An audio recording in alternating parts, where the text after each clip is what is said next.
नमस्कार। राज्यसभा टीवी के खास कार्यक्रम विशेष में आप सभी का स्वागत है। मैं हूं प्रीति सिंह। करीब 125 साल पहले डॉक्टर भीमराव अंबेडकर का जन्म हुआ था। जिस परिवार और समुदाय में उनका जन्म हुआ वो शोषण, पीड़ा और भेदभाव का शिकार था। बचपन में बाबा साहब को भी उन सभी भेदभाव का सामना करना पड़ा जो पूरे समुदाय को झेलने पड़ रहे थे। लेकिन जब मौका मिला तो वो दलितों के लिए लड़े, महिलाओं के लिए लड़े और सामाजिक आर्थिक बदलाव के बड़े वाहक बने। 20वीं सदी के महानतम लोगों की सूची में बड़े आदर के साथ डॉक्टर भीमराव अंबेडकर का नाम लिया जाता है। विशेष में आज हम आपको बाबा साहब के जीवन, उनके संघर्ष और भारत के लिए उनके सपनों से आपको रूबरू कराएंगे। तो आइए शुरू करते हैं आज का विशेष। इंदौर जिले के एक छोटे से कस्बे महू में जन्मे बाबा साहब भीमराव अंबेडकर ने सामाजिक बराबरी और समानता के लिए जो काम किया उसे कोई दोहरा न सका। जिस स्मारक के बाहर मैं खड़ी हूँ ये वही जगह है जहाँ बाबा साहब ने अपने जीवन का अहम वक्त गुजारा। इस दुनिया से गए उन्हें 60 साल से ज़्यादा हो गए। बावजूद इसके आज भी वो दलित, शोषितों और वंचित वर्गों की आवाज़ बने हुए हैं। आधुनिक भारत के इतिहास को जिन लोगों ने सबसे ज्यादा प्रभावित किया उनमें एक अहम नाम डॉक्टर भीमराव रामजी अंबेडकर का भी है। बाबा साहिब के नाम से मशहूर डॉक्टर भीमराव अंबेडकर देश में दबे कुचले वर्गों को बराबरी दिलाने, देश में समता मूलक समाज की स्थापना करने और कानूनी तौर पर लोगों को सक्षम बनाने के लिए जीवन भर संघर्ष करते रहे। अंबेडकर ने दलितों को एहसास दिलाया कि जिस जमीन पर वो रहते हैं उसमें उनका भी हक है, जिस आसमान के नीचे वो सोते हैं उसमें उनकी भी हिस्सेदारी है। यही अंबेडकर का सबसे बड़ा कारनामा है। उनके पिताजी फौज में थे तो फौज के जीवन में ऐसा कोई जाति भेद उनको झेलना नहीं पड़ता था। और फिर जब उनको एहसास हुआ, जो एक यात्रा के बारे में लिखते हैं, वो पिताजी ने उन लोगों को बुलाया था, 3 भाइयों को, जिन दिक्कतों को, तो मतलब एक प्रतिक्रिया ये हो सकती थी कि घृणा से मनुष्य का मन भर जाता। लेकिन उन्होंने घृणा के जड़ों तक जाने की कोशिश की और जो जातिवाद है, जो धर्म के साथ धर्म और रूढ़ियां ये भारतीय मानस को कितना जकड़ी हुई हैं, उसके बारे में उन्होंने गंभीरता से सोचा और एक नया रास्ता उन्होंने दिया हम लोगों को। डॉक्टर भीमराव अंबेडकर 14 अप्रैल 1891 को मध्य प्रदेश में जन्मे थे। वो इंदौर जिले के एक छोटे से कस्बे महू में रहने वाले रामजी मालोजी सकपाल और भीमाबाई की 14वीं और सबसे छोटी संतान थे। बचपन बेहद परेशानियों में गुजरा। सिर पर गरीबी और एक अछूत जाति महार में जन्मने का बोझ सिर पर उठाए अंबेडकर स्कूल पहुंचे। अपने भाइयों और बहनों में केवल अंबेडकर ही स्कूल की परीक्षा में सफल हुए और उन्होंने बड़े स्कूल में दाखिला पाया। अंबेडकर मुंबई के government high school Elphinstone road के पहले दलित छात्र थे। पाठशाला दूर थी, वहाँ वो हॉस्टल में रहते थे और घर जा रहे थे तो पैदल ही निकले थे। छोटे छोटे बच्चे थे, 4वीं 5वीं में पढ़ने वाले, और वो उनके भाई पैदल निकले थे। बीच में एक गाड़ी, बैलगाड़ी जा रही थी, तो बैलगाड़ी वाले को दया आई कि ये छोटे से बच्चे जो हैं इनको मैं गाड़ी में बिठा लेता हूँ। तो उसने गाड़ी में बिठा लिया और थोड़ी देर के बाद वो पूछने लगा कि तुम किस जाति के हो। तो जैसे ही भीमराव अंबेडकर ने और उनके भाई ने बताया कि हम महार जाति के हैं। महार नाम सुनते ही वो गाड़ी वाला गाड़ी रोक कर गाड़ी से उतर गया। बाबा साहिब ने 1907 में मैट्रिक परीक्षा पास की।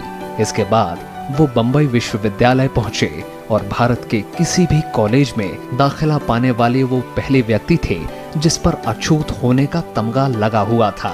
इस दौरान उनकी जिंदगी में दुत्कार, जातीय अपमान और जिंदा रहने की जद्दोजहद के सिवा कुछ नहीं था। पढ़ाई में तेज होने के बावजूद उन्हें स्कूल में कभी दूसरे बच्चों के बराबर नहीं समझा गया। दूसरे अछूत बच्चों की तरह क्लास में अलग बिठाया जाता। स्कूल में पानी पीना तो दूर, पानी का बर्तन छूने तक की इजाजत नहीं थी। ना कोई टीचर उन पर ध्यान देता और ना ही कोई उनकी मदद करता। डॉक्टर बाबा साहेब भीमराव अंबेडकर जब स्कूल में पढ़ते थे तो उनके साथ और उनके भाइयों के साथ अस्पृश्यता का बहुत, भेदभाव का बहुत उन्हें अनुभव हुआ।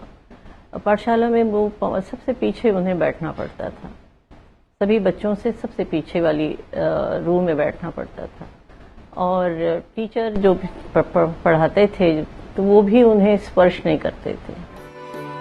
उनकी प्रतिभा को देखते हुए बड़ौदा के शासक सयाजीराव गायकवाड़ ने अमेरिका में पढ़ने के लिए 25 रुपए महीना का वजीफा दिया।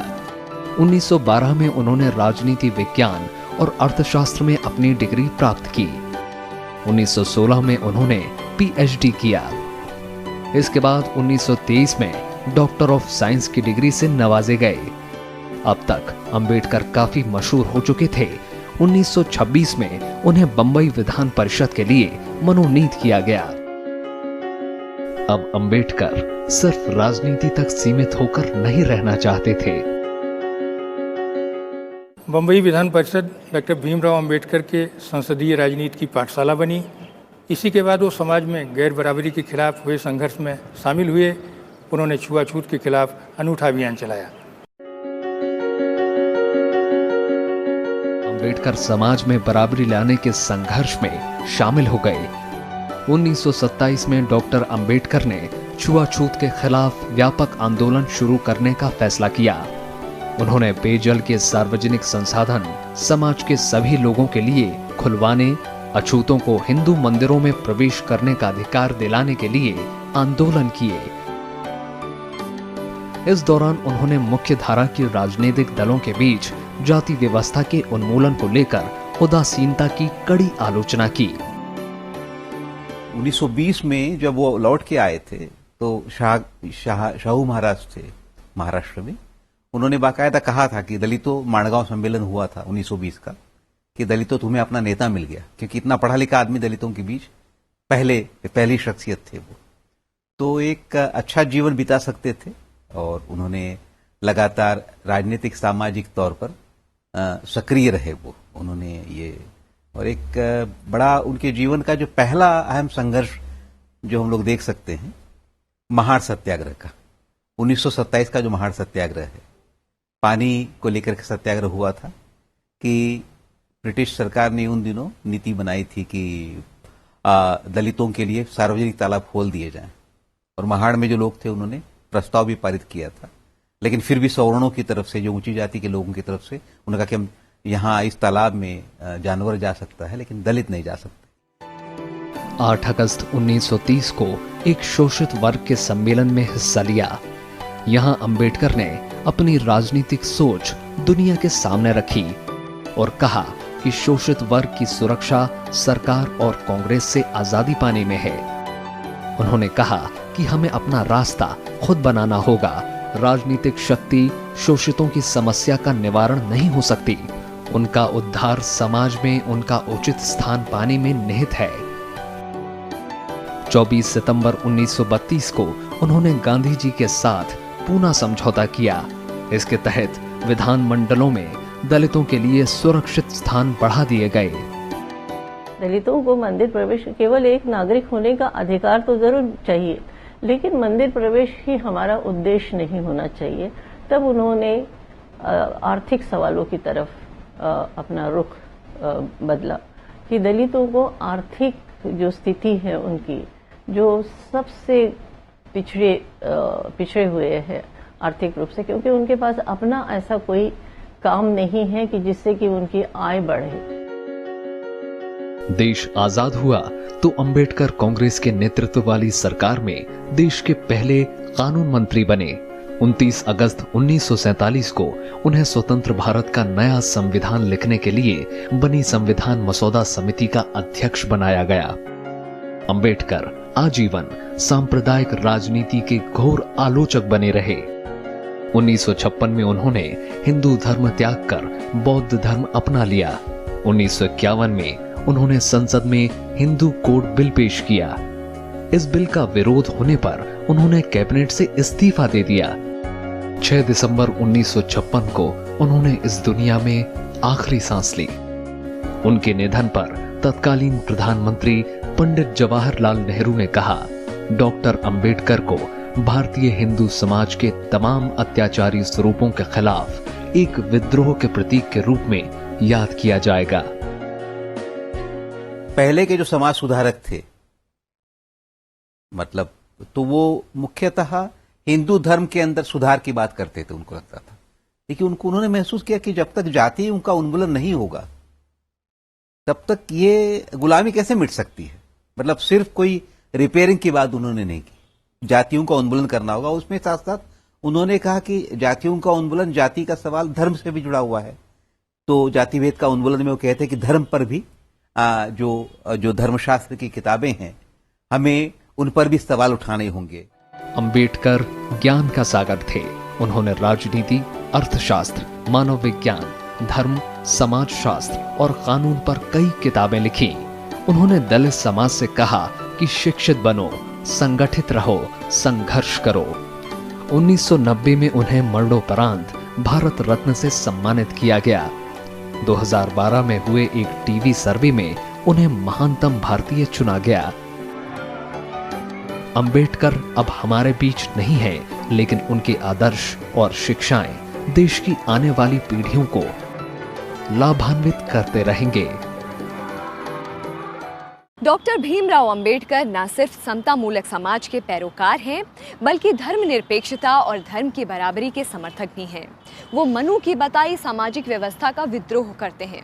वो दलितों को सिर्फ समानता के अधिकार तक ही सीमित नहीं रखते, बल्कि उनमें चेतना और जागृति का संचार भी करते हैं।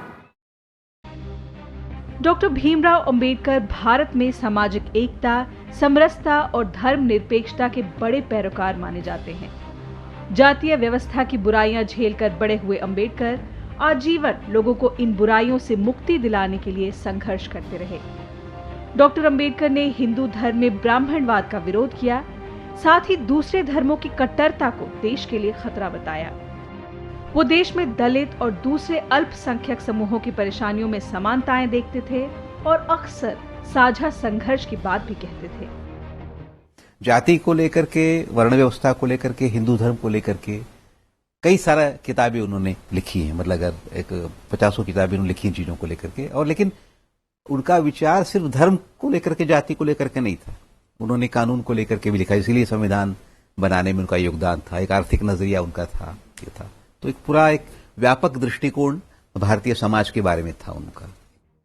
भारत में जातीय व्यवस्था की बुराइयों पर डॉक्टर अंबेडकर का मानना था कि बेकसूरों पर बेरहमी और अत्याचारों को रोकना ही दलितों की मूल समस्या है। डॉक्टर अंबेडकर ने जातीय व्यवस्था के विरोध में हिंदू धर्म त्याग कर बौद्ध धर्म अपनाया। उन्होंने कहा कि यह परिवर्तन मैं किसी भौतिक लाभ के लिए नहीं कर रहा हूँ। मैं अगर अछूत भी बना हूँ तो भी ऐसी कोई उपलब्धि नहीं है जो मैं प्राप्त नहीं कर सकता। मैं केवल अपने आध्यात्मिक नजरिए के कारण धर्म परिवर्तन कर रहा हूँ। उस समय सभी अस्पृश्य हिंदू ही थे, लेकिन हिंदू होने के बावजूद भी उन्हें मंदिरों में प्रवेश नहीं था। तो मंदिर प्रवेश का अधिकार होना चाहिए, एक नागरिक के तौर पर होना चाहिए। इसके लिए उन्होंने कालाराम मंदिर का, नासिक के कालाराम मंदिर का सत्याग्रह किया।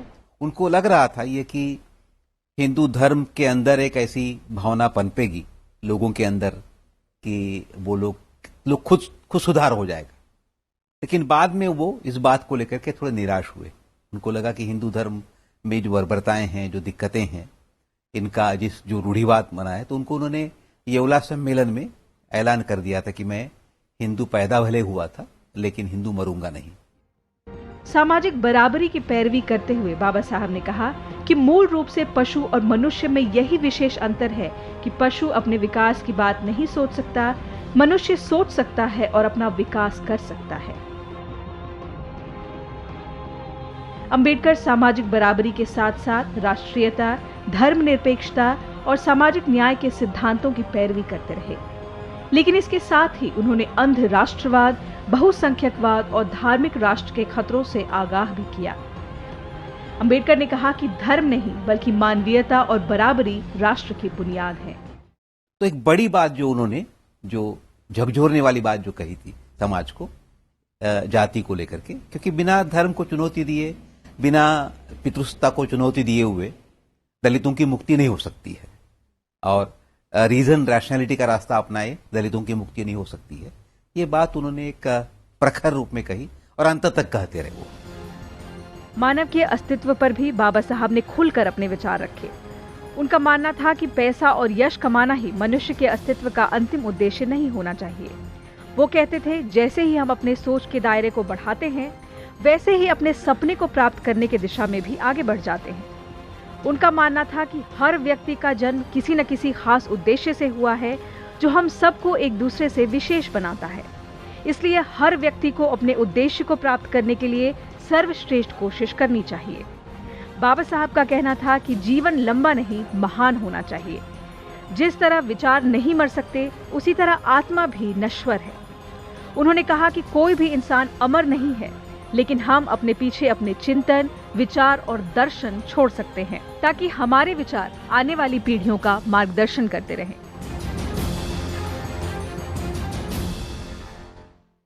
उन्नीस 1947 में जब देश आजाद हुआ तो सबसे बड़ी चिंता ये थी कि देश किस तरफ आगे बढ़ेगा। इस बात पर तो सहमति थी कि देश का ढांचा लोकतांत्रिक होगा, लेकिन ये लोकतंत्र कैसा होगा, ये तय करना मुश्किल था। Long years ago, we made a tryst with destiny, and now the time comes when we shall redeem our pledge. ये वो यादगार तस्वीरें हैं जब भारत अंग्रेजी हुकूमत से आजाद हुआ था। India will awake to life and freedom. पूरा देश जश्न में डूबा था, लेकिन नीति निर्माताओं के लिए ये बेहद भागदौड़ वाले दिन थे।